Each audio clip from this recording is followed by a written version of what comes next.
Let your man go, huh? Drop it, I don't want to talk about it. Drop it, hell. I want to hear about this, homie. I said forget about it, cuz.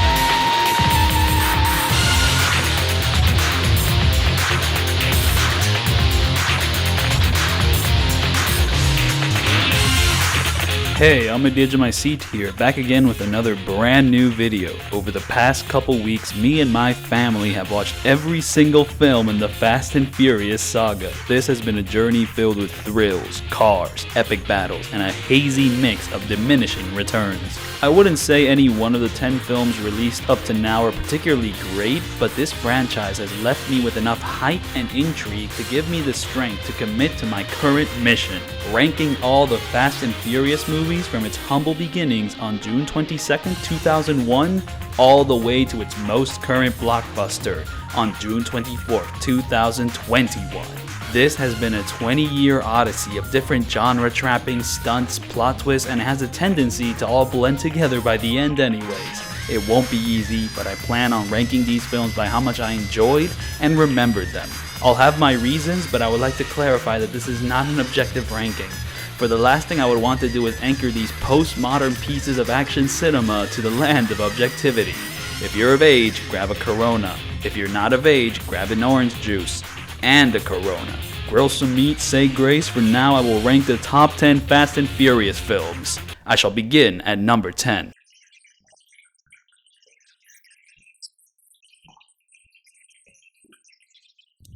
Fast and Furious. The fourth entry in this series is the number one most boring entry in this series, and I don't want to be saying that about a film that starts with this!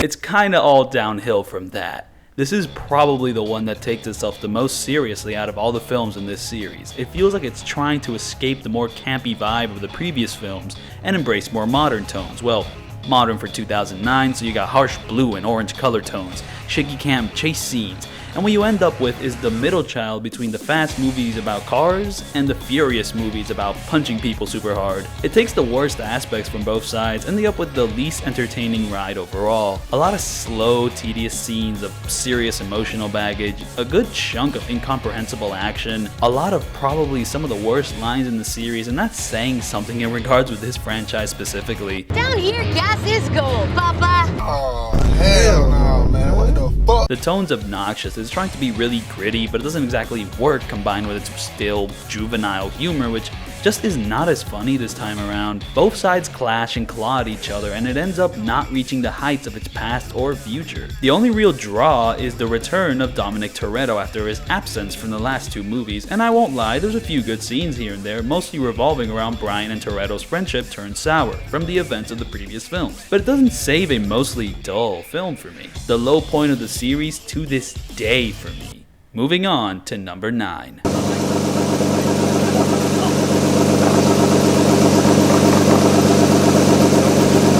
I want to like Tokyo Drift more than I actually do. This seems like it has all the right elements to vibe with me. This third entry has what's up in a Hawk machine?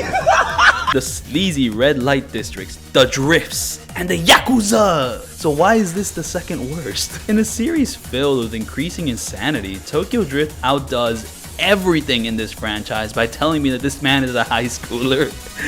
Why does it have to be in a high school? Like, what? Like, what were they? Yeah, actually, I don't really care that much about this. Like, honestly, like, one thing which helps me kind of contextualize the fact that this dude's a high schooler is I just assume that our boy Sean here repeated a couple 10 grades, and everything afterwards fits pretty well. It's still insanely goofy, but, you know, new topic. It didn't take long for it to dawn on me that this film was gonna be the car version of Karate Kid, with our protagonist teacher being the now iconic Han, who is a lot more interesting if you're watching the films in chronological order, because this is actually set after Fast and Furious 6. Tokyo Drift was released on 2006. Fast and Furious 6 was released on 2013.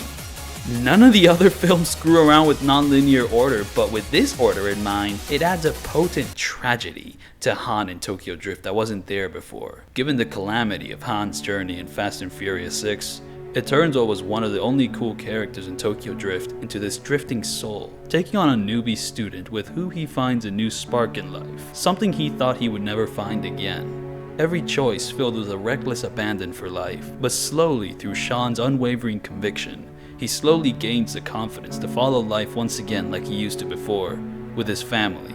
The ninth film completely retcons my dumbass fan theory, so this movie is horrible.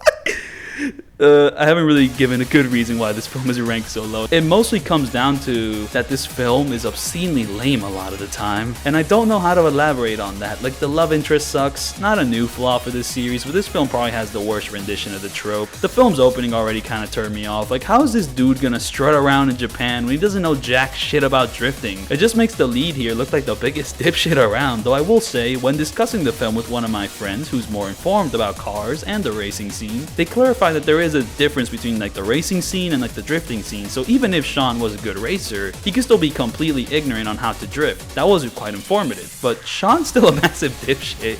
I can't buy that this is the dude that beats the Drift King, especially when Han's in the supporting cast with way more charisma. Hell, get Bow Wow and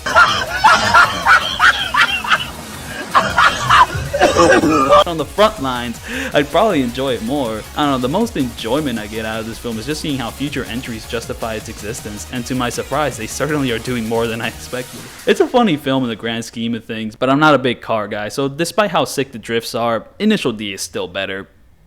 No, I have not seen Initial D. Moving on to number 8.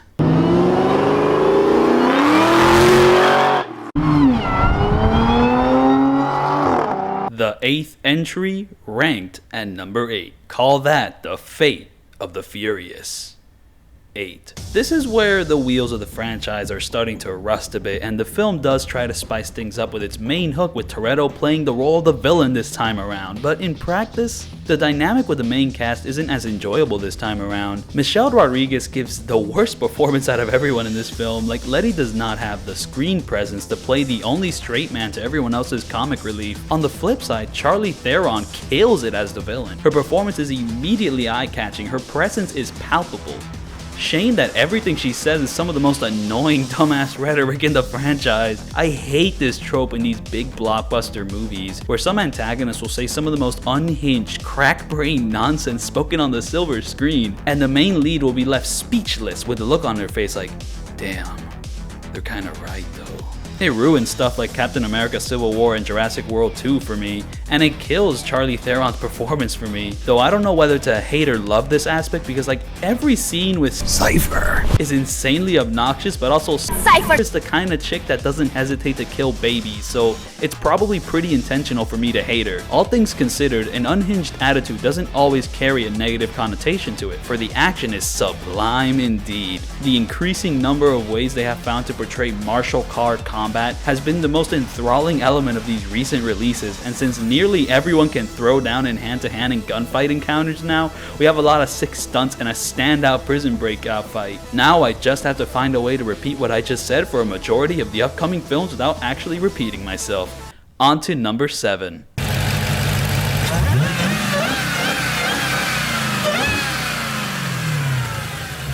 Here we have the first spin-off of the franchise, starring 2 of the coolest characters from the previous films who, by 8, already have a fun dynamic to work off, and it's very okay, I guess. The biggest switch up this film brings from the previous entries would have to be its tone. The most recent previous films have stopped taking themselves seriously up to a point, but they were still anchored quite heavily by melodrama revolving around family and whatnot, and Hobbs & Shaw pretty much gets rid of that almost entirely.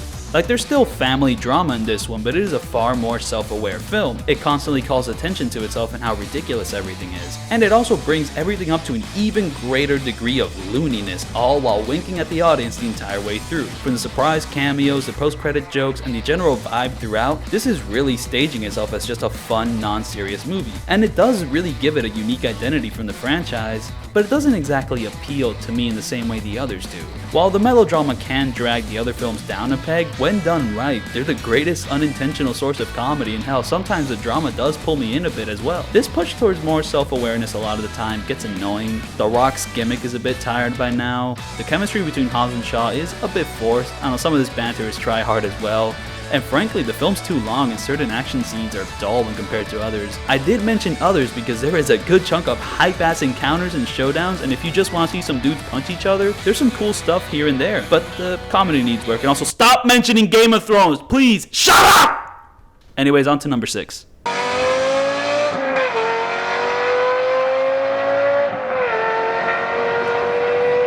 Here we have the latest release in the saga, which has probably some of the best action set pieces in the series and also the most lifeless main cast of them all. I'm exaggerating somewhat, so take my previous statement with a grain of salt, but by now the spark between these characters is kinda gone. There's some old returning faces which don't get much of anything to do. There's some new faces which have zero personality and just serve as plot devices.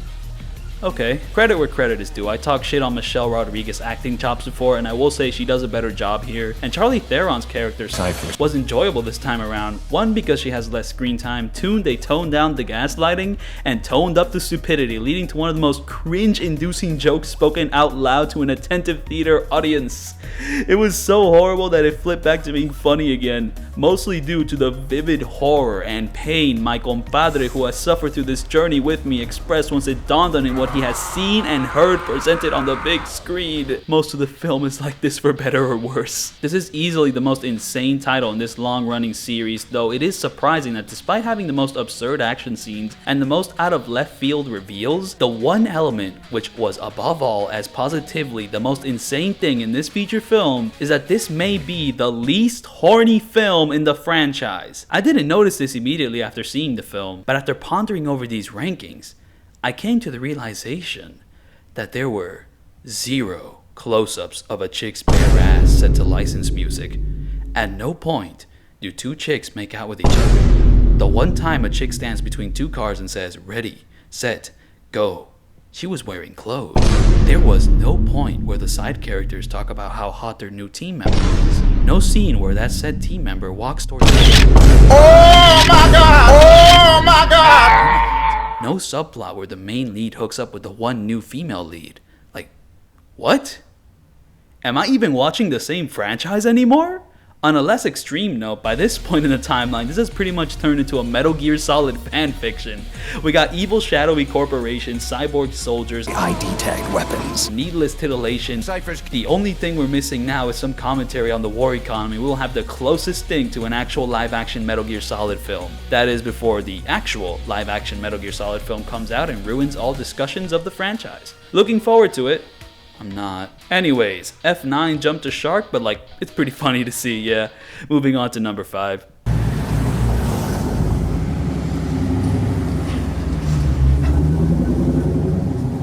Here we have easily the most corny entry in the franchise, which makes it one of the best. This feels like they're having trouble finding their footing after the release of the first film, so they're experimenting, and this time they're going for a lighter tone. Both 1 and 2 are undercover cop dramas, but the first certainly had drama to speak of, but Too Fast, Too Furious is a pure action comedy. You got scenes where Paul Walker just shows up to a race to do cool car stuff, he does it, and then leaves, and it's a common theme throughout the film. Speaking of Paul Walker, he is absolutely ridiculous in this film. His first couple of performances as Brian have been somewhat bland, nothing offensive, but that energy fits perfectly with the stupid ass shit they have him saying in this film.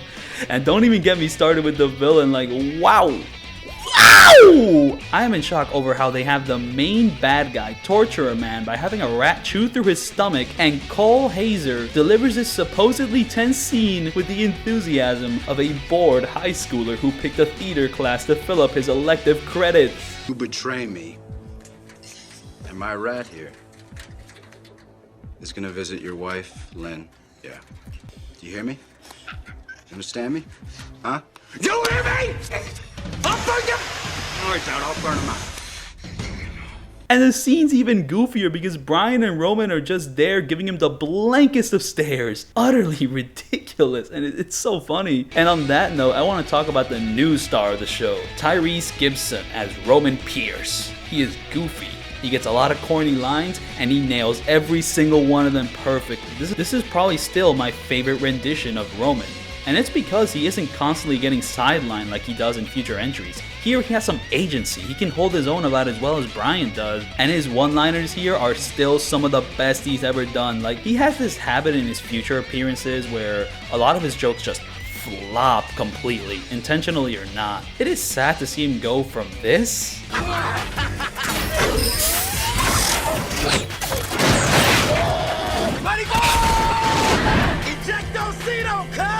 to this. This just went from Mission Impossible to Mission of freaking Sanity. While some may say that this series has started to become more insane around the 4th and 5th movie, I feel that it all starts here. The abandonment of logic and the embracement of the goofy and wild. This is when the series became too fast, too furious. Moving on to number 4.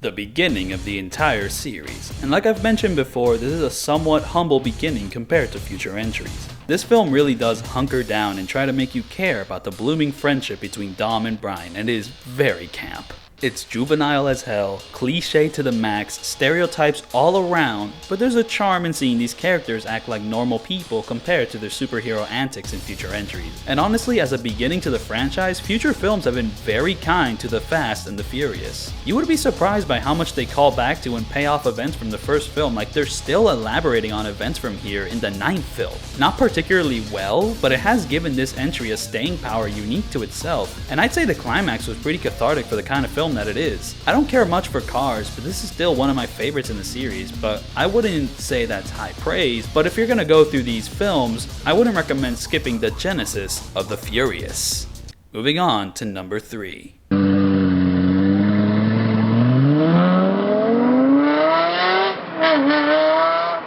Here begins the Perfect Trilogy section of the Fast and Furious saga. 5 through 7 are definitely, without a doubt, my favorites in this saga. They have a vibe all their own. One started with 5 and one ended with 7, though I will have to talk about my least favorite from the trilogy, Fast and Furious 6. I think the major flaw with this film in particular is that it has the most connection to the 4th film in the franchise, which is also the worst one. It means that there's a lot of slow, boring scenes which drag the overall enjoyment down. It's a good thing then that everything else is some of the most enjoyable action in the franchise. The entire climax is my favorite in the franchise. Such a great blend of hand-to-hand to car combat. Shame about the boring parts, but I can't stay too mad at a film like this. Also, Vin Diesel makes some of the funniest faces in the series here. He has this weird thing where when he's trying to be funny during a tense scene, he has this really awkward energy to him. Out of the trilogy, this one has the lowest lows and the highest highs. Moving on to number 2.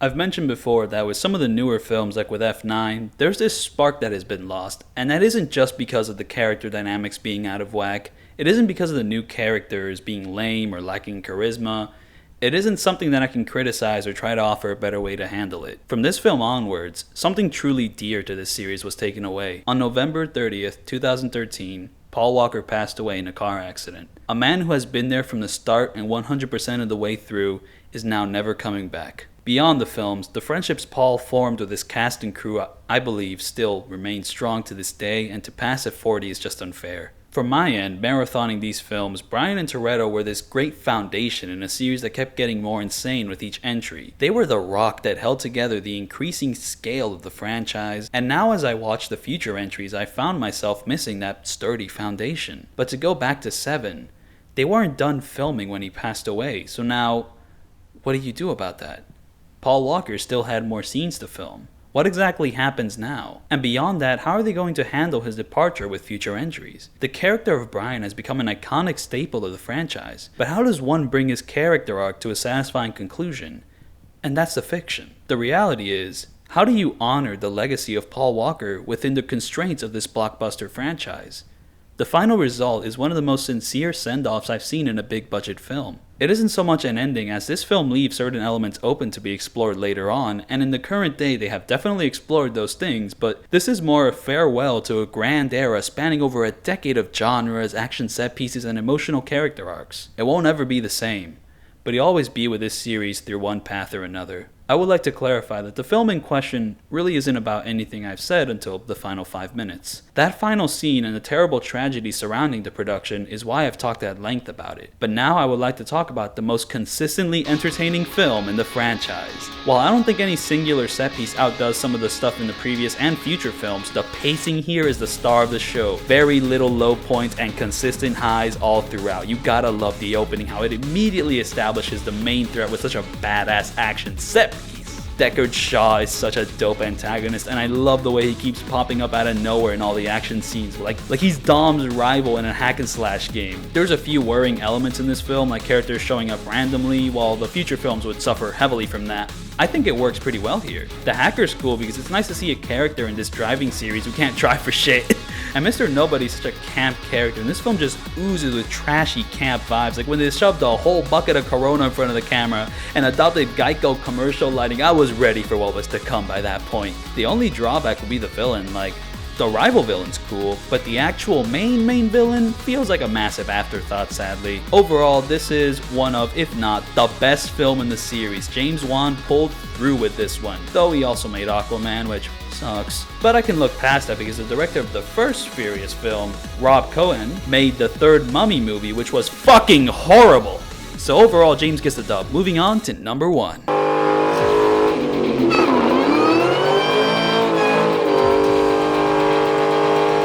Here is the beginning of my favorite style of Fast and Furious movie, and that may be why I have it at number 1.